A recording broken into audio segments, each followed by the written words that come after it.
지금 14억 명 인구의 나라에서는 전자제품 하나 때문에 사람들이 웃는다고 합니다. 바로 한국산 전자제품 때문이라는데요. 이 제품으로 인해 사람들의 일상생활이 편리해졌다고 합니다. 과연 14억 명이 반한 이유는 무엇이었을까요? 그럼 지금 바로 오늘의 사연 들어보겠습니다. 저는 인도에서 신문 기자로 일하고 있는 바리쉬라고 합니다. 예전에 저는 한국 제품들이 형편없다고 생각했었어요. 너무 비싸고 별로 쓸모도 없다고요. 특히 휴대폰, TV, 냉장고 같은 전자제품은 더 그렇게 생각했죠. 한국 냉장고? 돈 낭비지 뭐야. 상점이나 광고에서 볼 때마다 이렇게 말하곤 했어요. 우리 부엌에 있던 낡은 인도산 냉장고는 수년 동안 함께 해왔죠. 하지만 자주 고장이 났고 음식도 금방 상했지만 저는 이게 모두에게 당연한 일이라고 생각하고 있었어요. 매일 아침 저는 우리 낡은 냉장고가 내는 이상한 소리에 잠에서 깼어요. 냉장고 안은 균일하게 차갑지 않았죠. 어떤 부분은 너무 차갑고 다른 부분은 충분히 차갑지 않았어요. 내 안에 미라는 거에 매일 상한 채소를 버리면서 한숨을 쉬고 있었죠. 새 냉장고를 사는 것 좀 생각해 볼까?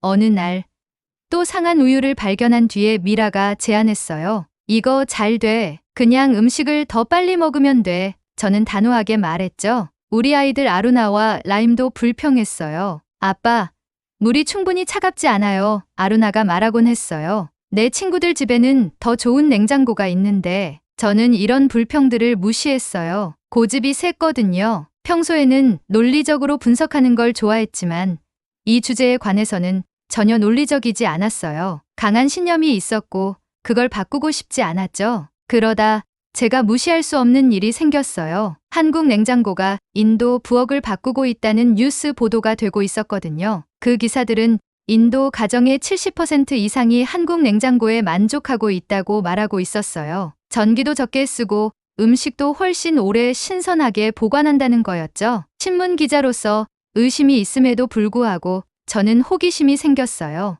이게 정말일까? 아니면 그저 교묘한 마케팅일 뿐일까? 어느 날 오후 우리 이웃 자야가 문을 두드렸어요. 자야는 항상 미소 짓고 친절한 사람이었죠. 우리 동네 모든 사람이 그녀를 신뢰하고 있었어요. 바리쉬, 우리 집에 와서 뭔가를 봐야 해요. 그녀가 눈에 흥분을 담고 말했어요. 우리 가족의 모든 것을 바꿔놓았거든요. 뭔데요?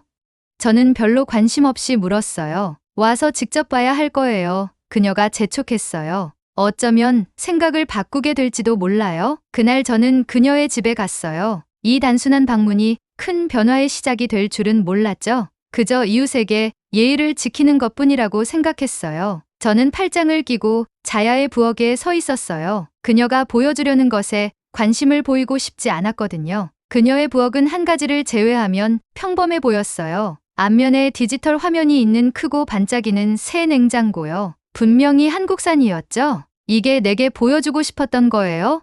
실망을 감추려고 하면서 물었어요. 그냥 또 다른 비싼 기계일 뿐이잖아요. 곧 고장 날 거고. 자야는 제 부정적인 태도에 기분 나빠하지 않았어요. 미소를 지으며 냉장고 문을 열었죠. 안에는 완벽하게 신선해 보이는 채소들이 있었어요. 토마토, 시금치, 우유. 모든 것이 정돈되어 보였어요. 이 채소들은 5일 전에 산 거예요. 자야가 설명했어요. 이 냉장고를 사기 전에는 거의 매일 음식을 버려야 했어요. 지금은 거의 아무것도 낭비하지 않아요. 그리고 전기요금도 훨씬 적게 나오고요. 저는 고개를 끄덕였지만 확신이 서지 않았어요. 지금은 새 거니까 잘 작동하는 것 같네요. 말했어요. 가장 더운 여름날에는 어떻게 작동하는지 두고 봐야죠. 집으로 걸어가면서 저는 자야의 냉장고를 잊으려고 했어요. 하지만 마음 깊은 곳에서는 작은 의심이 심어지고 있었어요. 바로 다음 주 우리 낡은 냉장고가 완전히 작동을 멈췄어요. 여름 중 가장 더운 날에 일어났죠. 음식은 빨리 상했고 우유는 정오가 되기도 전에 시큼해졌어요. 채소는 시들었고 아이들은 따뜻한 물에 대해 불평하고 있었어요. 아내 미라는 걱정스러운 눈으로 저를 바라보고 있었죠. 이제 어떻게 해야 할까요? 그녀가 물었어요. 새 냉장고가 필요하다는 걸 알고 있었지만 여전히 한국산을 고려하고 싶지 않았어요. 여러 상점을 방문해서 인도산 냉장고를 살펴보기로 했죠. 우리 자체 제품이 똑같이 좋다는 것을 증명하겠다고 스스로에게 말했어요. 세 번째 상점에서 모든 것을 바꿀 사람을 만났어요. 그의 이름은 지훈이었는데 현지 직원들을 교육하기 위해 인도에 와 있는 한국인 기술 전문가였어요. 그가 다른 고객에게 냉장고 기능을 설명하고 있을 때 우연히 듣게 되었죠. 지훈은 냉장고에 대해 영업사원처럼 말하지 않았어요. 사실과 숫자로 어떻게 작동하는지 설명하고 있었죠. 냉각 시스템이 인도의 더운 기후에 맞게 특별히 설계되었다는 걸 보여주고 있었어요. 우리 지역에서 흔한 정전에도 어떻게 대처할 수 있는지 설명했죠. 이 모델은 이전 유형보다 전기를 40% 적게 사용해요. 그가 말했어요. 그리고 특별한 습도 조절 기능이 과일과 채소를 신선하게 유지해 줍니다. 믿고 싶지 않았지만 논리적인 부분은 관심을 갖고 있었어요. 신문 기자로서 저는 항상 감정이 아닌 사실의 기초의 진실을 찾으려고 노력했거든요. 왜 이 문제에 대해서는 그렇게 고집을 부리고 있었을까요? 실례합니다. 지훈에게 다가가며 말했어요. 정전 시에 어떻게 작동하는지 더 자세히 설명해 주실 수 있을까요? 지훈이 저를 보고 고개를 끄덕였어요. 백업 시스템과 냉장고가 온도를 어떻게 유지하는지 설명하기 시작했죠. 그의 말은 명확하고 사실적이었어요. 화려한 말이나 빈 약속으로 저를 설득하려 하지 않았어요. 그날 저는 아무것도 사지 않고 상점을 떠났어요. 하지만 제 마음은 새로운 생각들로 윙윙거리고 있었죠. 정말 어쩌면 이 상황을 더 신중하게 살펴봐야 할지도 모른다는 생각이 들었어요. 아마도 제 편견이 보지 못하게 했던 이 한국 냉장고들에 대해 더 많은 것이 있을지도 모른다는 생각이 들었죠. 그날 밤 작동하지 않는 냉장고로 더위 속에서 고생하는 가족을 보며 저는 결심했어요. 제대로 조사해보기로 했죠. 한국 냉장고를 소유한 더 많은 사람들과 대화하기로 했어요. 사실을 수집하고 오래된 믿음이 아닌 논리적인 결정을 내리기로 했죠. 한국 냉장고에 대한 제 조사가 생각보다 훨씬 깊어졌어요. 지난 2주 동안 저는 우리 도시의 여러 가정을 방문하고 있었습니다. 정말 다양한 집을 돌아다니면서 실제 사람들의 진짜 이야기를 듣고 싶었거든요. 샤르마 가족은 높은 아파트 건물에 살고 있었어요. 샤르마 씨는 한국 냉장고를 사기 전과 후의 전기 요금 고지서를 보여주셨는데요. 그 차이가 확연했어요. 그들은 매달 전기 요금을 거의 3분의 1이나 덜 내고 있었거든요. 이건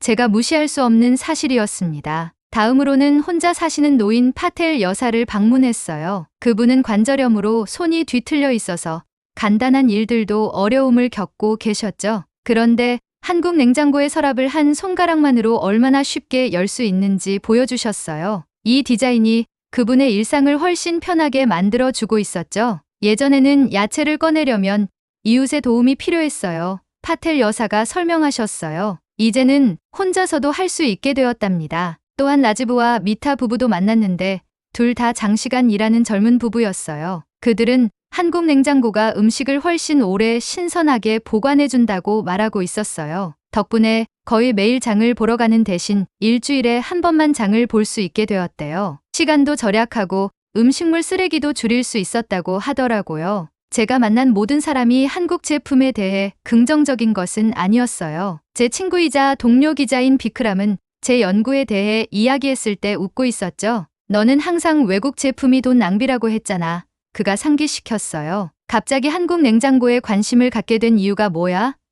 다음엔 한국 음식이 인도 음식보다 낫다고 말하겠네. 전통적인 인도산 냉장고를 판매하는 굽타 씨도 제 마음을 바꾸려고 했어요. 외국 제품을 사는 것이 인도 기업들에게 해가 된다고 말하고 있었죠. 우리는 우리나라의 공장을 지원해야 한다고 했어요. 그의 말에 죄책감과 혼란을 느끼고 있었습니다. 장인어른을 마주하는 것이 가장 힘들었어요. 제가 한국 냉장고를 고려하고 있다는 소식을 들으시고는 우리 가족이 그런 비싼 외국 물건 없이도 여러 세대 동안 잘 살아왔다고 상기시켜 주셨거든요. 이런 기술 없이도 우린 잘 지냈잖아. 장인어른이 실망한 목소리로 말씀하셨어요. 이런 부정적인 목소리들이 제 오래된 신념을 떠올리게 했어요. 하지만 제 안에서 뭔가가 변하고 있었습니다. 직접 눈으로 증거를 봤거든요. 실제 사람들과 이야기하면서 그들의 이야기를 들었고요. 지역대학의 쿠마르 교수님에게서 예상치 못한 지지를 받았어요. 그분은 에너지 사용 패턴을 연구하고 계셨는데 최신 냉장고 기술이 인도에 증가하는 에너지 문제를 해결하는데 어떻게 도움이 될 수 있는지에 대한 연구를 보여주셨어요. 그분 사무실의 수치와 차트들이 명확한 이야기를 들려주고 있었습니다. 저의 오래된 지인 환경 단체 아니타도 만났어요. 그녀는 음식물 쓰레기를 줄이는 것이 환경에 어떻게 도움이 되는지 설명해 주었죠. 음식물 쓰레기를 덜 버리는 각 가정이 작지만 중요한 차이를 만들고 있다고 했어요. 가장 큰 시험은 제 신문사 사장님이 인도 가정을 침략하는 외국 가전제품이라는 주제로 기사를 써달라고 했을 때 왔어요. 사장님은 제가 이런 제품들이 우리 문화와 경제에 얼마나 해로운지에 대해 쓰길 원하고 있었죠. 제 경력에서 처음으로 뭘 써야 할지 모르겠더라고요. 예전에 저라면 빠르게 부정적인 기사를 썼을 거예요. 하지만 이제 모든 조사를 마친 후에는 사실을 무시할 수 없었어요. 그날 밤 저는 인터뷰 노트에 둘러싸인 책상에 앉아 있었어요. 기술적인 정보가 가득한 서류와 실제 가정들의 수십 가지 이야기들이 있었죠. 증거는 명확했어요. 이것들은 단순히 비싼 외국 제품이 아니었어요. 인도 가정의 실제 문제를 해결해주는 잘 디자인된 도구들이었습니다. 항상 논리적으로 생각하려고 했던 제 마음이 제가 배운 것을 부정할 수 없었어요. 제 오래된 신념들이 이런 변화에 두렵기도 하고 설레기도 했습니다. 우리 가족은 냉장고 없이 더 이상 살 수 없었어요. 음식은 계속 상하고 있었고 아이들은 따뜻해진 음료에 불평하고 있었죠. 미라는 매일매일 신선한 채소를 사러 나가야 했어요. 결정을 내려야만 했습니다. 밤늦게 주방을 서성이며 뭘 해야 할지 골똘히 생각하고 있었어요. 우리가 오래된 인도산 냉장고를 고치려면 새 인도산 냉장고를 사는 것과 거의 맞먹는 비용이 들 것 같았어요. 한국 모델은 초기 비용이 더 많이 들었죠. 우리 같은 평범한 수입을 가진 가족에게는 정말 큰 결정이었습니다. 각 선택지에 대한 장단점 목록을 만들면서 고민하고 있었어요. 전기 절약까지 포함해서 여러 해에 걸친 비용도 계산해봤죠. 제 오래된 신념과 맞는 것보다 우리 가족에게 무엇이 최선일지 생각하고 있었습니다. 다음날 저녁 주방 테이블에 앉아 있는데 미라가 옆에 앉았어요. 또 하루 종일 냉장고 문제와 씨름한 모습이 피곤해 보였죠. 대체 뭐가 널 망설이게 하는 거야? 그녀가 조용히 물었어요. 돈 문제야? 아니면 다른 문제야? 그녀의 간단한 질문이 저를 강하게 때렸어요. 그녀 말이 맞았어요. 이제 단순히 돈 문제가 아니었어요. 저는 수년간 제가 틀렸다는 걸 인정해야 하는 상황이었죠. 저는 항상 한국 제품이 나쁘다고 모두에게 말했어요. 그것들을 사는 사람들을 비웃기도 했고요. 이제 명확한 증거를 마주하고도 제 생각을 바꾸기 어려워하고 있었습니다. 항상 논리적으로 생각하려고 노력하는 저 같은 사람에게는 정말 어려운 일이었어요. 저는 사실을 통해 진실을 찾는 것에 자부심을 가지고 있었거든요. 하지만 여기서 제가 모은 모든 증거에도 불구하고 오래된 신념에 매달려 있었죠. 그날 밤 잠을 이루지 못했어요. 계속 제가 만났던 사람들을 생각하고 있었거든요. 냉장고 서랍을 쉽게 여는 파텔 여사의 미소가 떠올랐어요. 샤르마 가족의 낮아진 전기 요금도 생각났고요. 쿠마르 교수님이 우리나라 전체의 에너지 절약에 대해 말씀하셨던 것도 기억나고 있었습니다. 다음 날 아침 결정을 내렸어요. 우리는 한국 냉장고를 살 거예요. 긴장도 되고 있었지만 또 이상하게 홀가분한 기분도 들었죠. 냉장고가 3일 후에 도착했을 때 2명의 기술자가 설치하는 것을 지켜보고 있었어요. 우리 옛날 냉장고와는 아주 달라 보였죠. 더 세련됐고 내부 온도를 보여주는 디지털 디스플레이가 있었어요. 아이들은 신나서 지켜보고 있었지만 저는 여전히 불확실한 마음이 들고 있었습니다. 새 냉장고와 함께한 첫 주는 모든 것을 바꿔놓았어요. 채소가 며칠 동안이나 신선하고 아삭하게 유지되고 있었어요. 우유도 빨리 상하지 않았고요. 물과 음료는 완벽하게 차가웠죠. 심지어 정전이 되었을 때도 냉장고는 그 이후 몇 시간 동안 모든 것을 시원하게 유지했어요. 미라는 훨씬 적은 음식을 버리고 있다는 걸 알아챘어요. 우린 매주 돈을 절약하고 있어. 그녀가 시장에서 얼마나 적게 지출하는지 보여주며 말했죠. 그달 전기 요금도 눈에 띄게 낮아져 있었고요. 하지만 가장 큰 보상은 냉장고 그 자체가 아니었어요. 그것은 제가 사물을 생각하는 방식의 변화였죠. 새로운 증거에 직면했을 때 오래된 신념을 고수하는 것이 충성심이나 애국심이 아니라 그저 고집일 뿐이라는 걸 깨달았어요. 어느 날 직장에서 마침내 인도의 가전제품에 관한 기사를 완성했어요. 사장님이 기대했던 부정적인 글 대신 기술이 인도 주방을 어떻게 변화시키고 있는지 그 이점과 과제를 균형 있게 다룬 글을 썼죠. 편집장이 놀라며 그것을 읽고 있었어요. 이건 내 평소 글과는 다르게 들리는데 그가 말했어요. 접근 방식이 바뀌었구나. 고개를 끄덕였어요. 그저 사실이 이끄는 대로 따르고 있을 뿐이에요. 제가 대답했죠. 기자로서 개인적인 편견보다 진실에 대한 이 새로운 헌신은 앞으로 제가 모든 이야기에 접근하는 방식을 바꿀 것 같았어요. 어쩐지 더 가벼워진 기분이 들었고 새로운 아이디어에 더 열린 마음을 갖게 됐죠. 냉장고는 우리 주방뿐만 아니라 저 자신도 바꿔놓았어요. 그날 저녁 냉장고 문을 열고 차가운 공기가 얼굴에 닿는 것을 느끼며 미소 짓고 있었어요. 때로는 가장 힘든 싸움이 우리 자신 안에서 우리의 고집스러운 신념과 맞서 싸우는 것이라는 생각이 들었습니다. 한국 냉장고에 대한 생각을 바꾼 후 일상으로 돌아오는 게 쉽지 않았어요. 제가 새로 산 냉장고 이야기를 들은 몇몇 친구들은 웃고 있었죠. 동료 비크람은 제 얘기를 듣고 고개를 절레절레 흔들었어요. 이제 내가 반대편으로 넘어갔구나.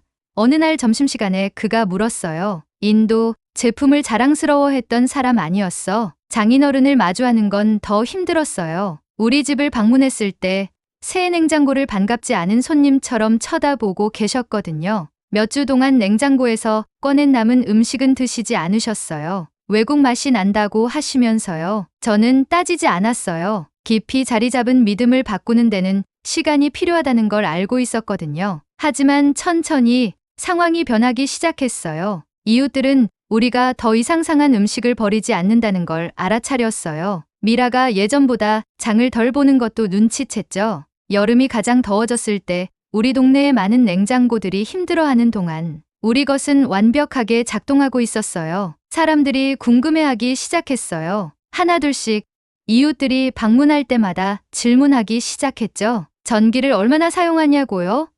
정말로 채소가 2주 동안 신선하게 유지되냐고요?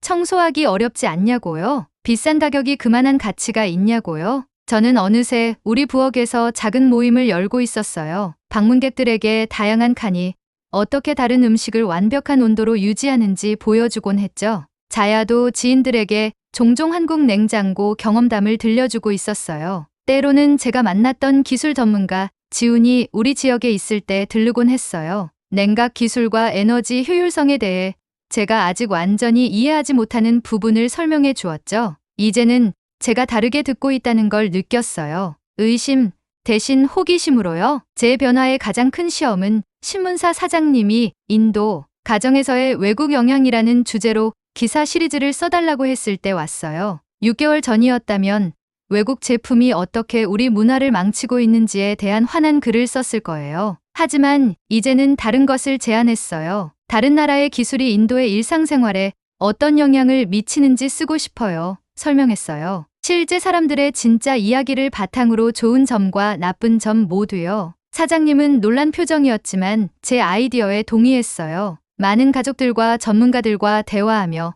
그 기사들에 열심히 노력했어요. 인도의 정체성과 가치를 지키면서도 세계 어디에서든 유용한 기술을 가져올 수 있는 방법에 대해 썼죠. 기술은 외국산이나 국산이 아니에요. 어느 기사에서 썼어요. 그것은 문제를 해결하는 도구예요. 얼마나 잘 작동하는지 대신 어디서 왔는지만 생각하면 우리 일상 문제에 대한 좋은 해결책을 놓칠 수도 있어요. 그 기사 시리즈는 많은 반응을 얻었어요. 어떤 독자들은 제가 틀렸다고 화난 편지를 보냈고 다른 이들은 다르게 생각하게 해줘서 고맙다고 했어요. 시작된 대화들은 가치가 있었어요. 사람들이 변화와 전통에 대해 솔직하게 이야기하고 있었거든요. 돈을 절약하고 낭비를 줄이고 우리 삶을 더 쉽게 만들어주고 있었죠. 하지만 더 중요한 것을 우리에게 주었어요. 어느 저녁 식사를 하고 있을 때 딸 아루나가 물을 마시다가 말했어요. 아빠, 다음엔 한국 세탁기 살 수 있어요? 손이 안에 가족이 샀는데 물을 훨씬 적게 쓴대요. 예전에 저라면 바로 안 되라고 했을 거예요. 하지만 다른 대답을 가지고 있었죠. 먼저 알아보자. 대답했어요. 모든 사실을 살펴보고 나서 결정하자. 미라가 식탁 너머로 손을 뻗어 제 손을 꼭 잡았어요. 그녀는 제가 얼마나 멀리 왔는지 알고 있었어요. 거리가 아니라 세상을 바라보는 방식에서요. 이제 매일 아침 냉장고를 열고 시원한 공기를 느낄 때마다 중요한 진실을 떠올리게 돼요. 때로는 변화가 우리 마음속에서 일어난다는 것이요. 새로운 사실에 직면했을 때 우리의 믿음을 바꾸려는 의지는 우리가 개발할 수 있는 가장 어렵지만 중요한 기술 중 하나예요. 제 경험은 단순한 가전제품으로 시작했지만 훨씬 더 가치 있는 것으로 끝났어요. 열린 마음이었죠. 그리고 그것이 진정한 보상이었어요. 제 모험에서 가져온 진짜 보물이었죠. 오늘의 사연은 여기까지입니다. 여러분의 소중한 구독과 좋아요는 영상 제작에 큰 힘이 됩니다. 그럼 오늘의 영상 마치겠습니다. 감사합니다.